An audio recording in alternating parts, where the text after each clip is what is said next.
The original purpose of yoga was to master mind. That's what they call it, Raja Yoga.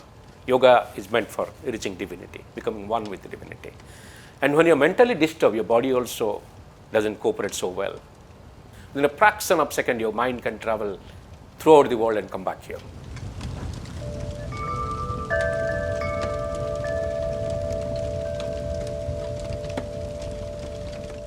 Making you healthy is definitely the greatest aspect of our normal people, no doubt about that.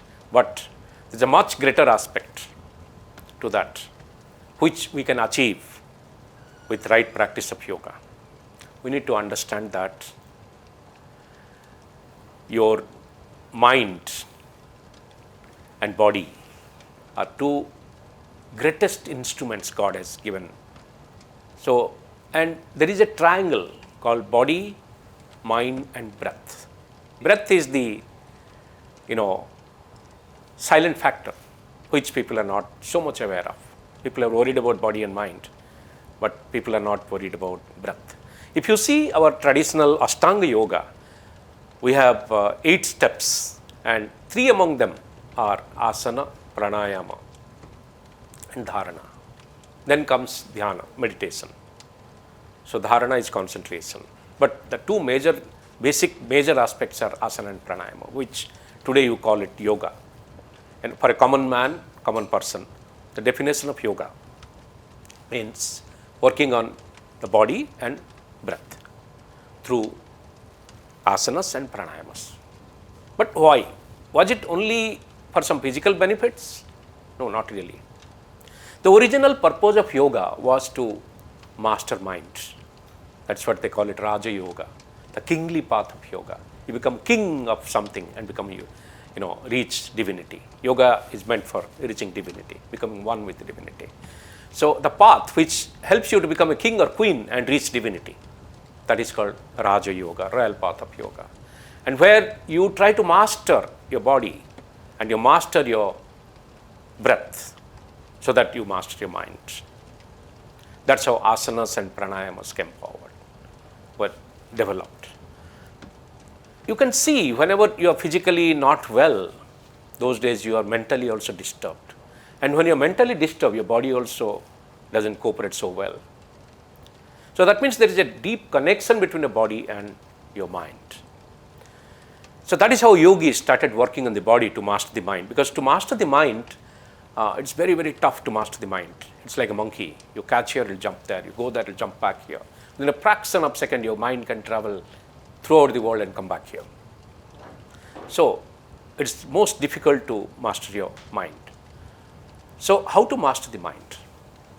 You have to, it's like some big officer or minister you want to influence or get some work done, job done by him. And that person is not agreeing directly.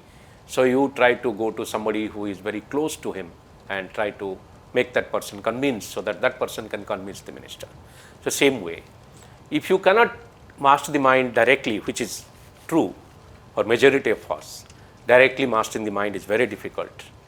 So you go to certain things which are very close to mind, by mastering which you can master the mind, and 2 such things are the body and your breath. That is how yogis developed asanas. Each asana is designed to master a specific area of your body, specific organ or area of your body.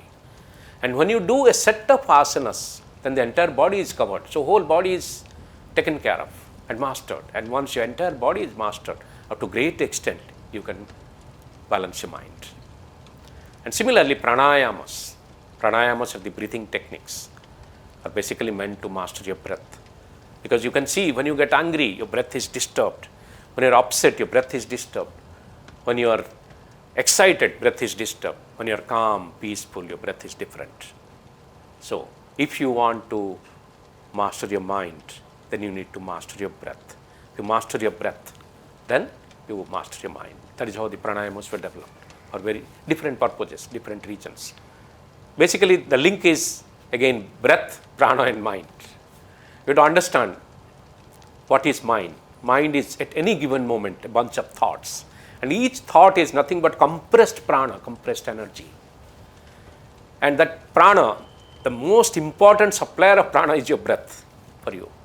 So if you master your breath, up to great extent you master your prana. And once you master the prana, then you can master the mind up to great extent. That's the link between your breathing process and your mind. That's how pranayama came about. So asanas and pranayamas were designed, developed to master the mind. This is how asanas and pranayamas were developed. And these two can help you to master the mind. And once your mind is mastered, then you can gradually move towards state of meditation and process of meditation. And then the meditation will take you to the ultimate state of nirvana or moksha, mukti, self-realization, whatever you call it. Yoga is not just meant for physical benefits, it also is meant for your spiritual upliftment and reaching the ultimate state of self-realization. Yes, it can help you to heal yourself. It can help you to cure many diseases. Yes, that's true, because when you start mastering your body, then naturally whatever imbalances there in that particular area will be gradually balanced. So naturally the diseases will be taken care of. But that is not the goal of yoga. The goal of yoga is to reach the state of self-realization, reach the state of nirvana, reach the state of mukti, moksha.